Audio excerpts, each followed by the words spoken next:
sezolim itu. Ya Allah, saya tidak tahu. Saya pun dari awal, langkah-langkah hukum ini adalah langkah terakhir saya. Siapa orang kuat di belakang saya, katanya, Bang, saya cuma punya Allah Subhanahu wa Ta'ala dan keluarga saya.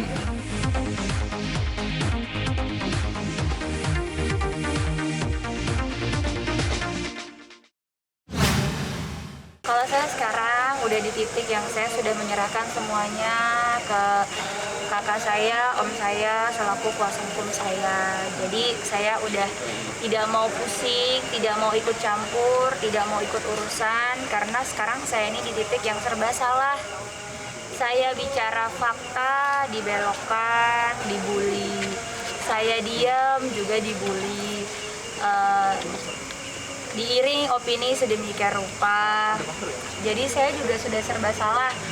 Kalau dibilang sudah tidak mau komentar, ya udah sebenarnya gitu. Udahlah, terserah aja. Yang penting kalau saya di sini saya menyampaikan kepada kakak saya, juga om saya selaku kuasa hukum, saya hanya bilang saya di sini hanya menuntut keadilan dan saya hanya ingin bicara sesuai fakta, itu aja. Ya om ya, jadi balik lagi yang saya bilang, saya sudah takut, saya takut sekali. Karena kalau teman-teman semua yang udah senior di sini pasti udah tahu. Baru semua. Sepanjang saya berkarir, saya tidak pernah dibully seperti ini. Saya tidak pernah melakukan apapun. Dan sekali lagi, saya tidak pernah membela krim abal-abal. Karena apa? Kontrak yang diterima oleh manajer saya dan manajemen saya itu sudah pasti standar BPOM-nya wajib. Dan produk yang masuk itu sudah ada BPOM semua.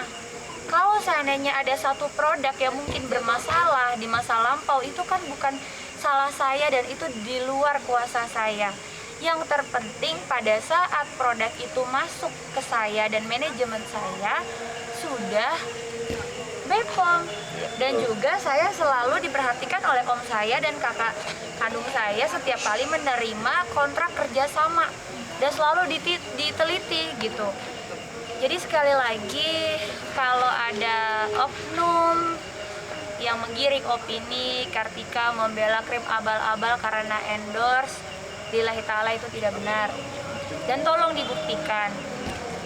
Lalu kalau dibilang Ina itu sebenarnya saya baru pertama kali ini, mungkin teman-teman nanti bisa lihat aja, saya baru pertama kali ini seumur hidup saya ada masalah, difitnah, sehingga saya dan keluarga besar saya, juga anak-anak saya dan agama saya dibully dan dijatuhkan sejatuh-jatuhnya. Bahkan sekarang ngomong apa juga salah. Saya menyerangkan fakta salah. Saya menjelaskan kenyataan salah. Saya sudah keluarkan bukti salah. Karena memang saya tidak pandai untuk menggiring opini, karena memang saya tidak pandai untuk memfitnah atau membuat suatu kondisi yang tidak sesuai fakta. Saya hanya bicara selalu dengan fakta dan bukti. Hanya itu saja. Memang saya tidak pandai merangkai kata-kata, membelok-belokkan, saya tidak pandai. Mungkin di situ kekurangan saya yang akhirnya menjadi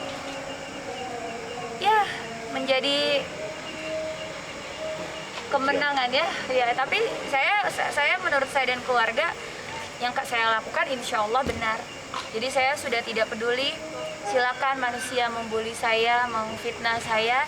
Yang penting Allah tahu, Tuhan saya tahu, Allah Subhanahu wa Ta'ala tahu kalau memang yang saya bicarakan yang sejujur-jujurnya dan sebenar-benarnya.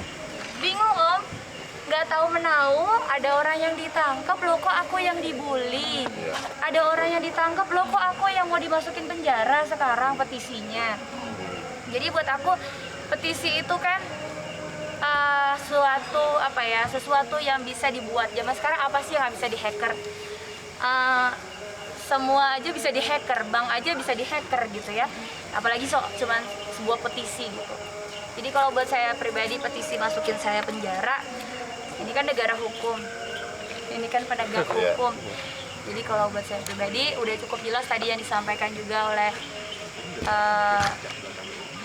om dan kakak saya selaku kuasa hukum. Di sini saya sudah menyerah, dalam arti sudah tidak sanggup dengan kezaliman yang dilakukan oleh netizen karena penggiringan opini oknum-oknum yang tidak bertanggung jawab. Jadi saya udah, selanjutnya silakan tanya ke Om Brian Praneda atau ke kakak saya Aditya Dwi Putra. Itu aja sih. Aku takut.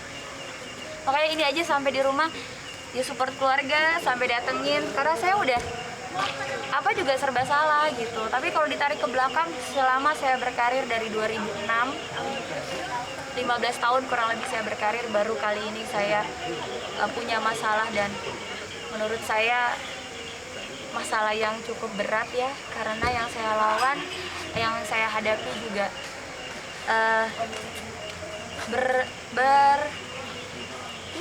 berkelit lah buat saya, susah gitu. Itu aja sih. Yang penting buat saya di sini intinya keluarga selalu mengingatkan tegakkan kebenaran, kejujuran, apapun itu resikonya, sekalipun dibully. Itu aja sih. Apalagi almarhumah mama juga berpesan, selama kita benar, selama kita tidak berbuat zolim, kenapa harus takut? Yang kedua, jangan menjadi orang jahat karena orang jahat. Itu aja sih. Hari ini Enggak mas, saya nggak sezolim itu. Ya Allah, saya tidak tahu. Saya pun dari awal, langkah-langkah hukum ini adalah langkah terakhir saya. Siapalah saya? Kalau ada pihak kuasa hukum, Bapak Rasman bilang di mediadetik.com, katanya siapa ada orang di belakang saya, siapa orang kuat di belakang saya, katanya Bang, saya cuma punya Allah Subhanahu wa Ta'ala dan keluarga saya. Karena yang selama ini menyebut-nyebut Kapolri, menyebut Kapolda, menyebut Jubir, Presiden, Bapak Jokowi, itu kan selalu Bapak Rasman. Kalau saya mah apalah saya gitu, saya cuma ada Bapak Brian Praneda dan Bapak Adit aja. Itu aja sih. Jadi buat saya nggak sezolim itu. Kalau memang dari awal etikat baik saya disambut dengan baik dan tidak ada kebencian, keegoisan terhadap suatu orang atau personal sehingga saya kena imbasnya, saya rasa nggak akan terjadi hari ini gitu. Saya rasa juga apa yang saya lakukan selama karir saya selalu menggunakan kode etik semuanya saya jalankan. Itu aja sih, dan saya tidak pernah melanggar kode etik apapun. berarti permintaan tulus dari Dr. Richard tidak sesuai dengan tidak sepenuh hati dan Nambah mulu mas kayak nasi padang. Wassalamualaikum warahmatullahi wabarakatuh. terima kasih Mbak Arthur. Oke. Oke.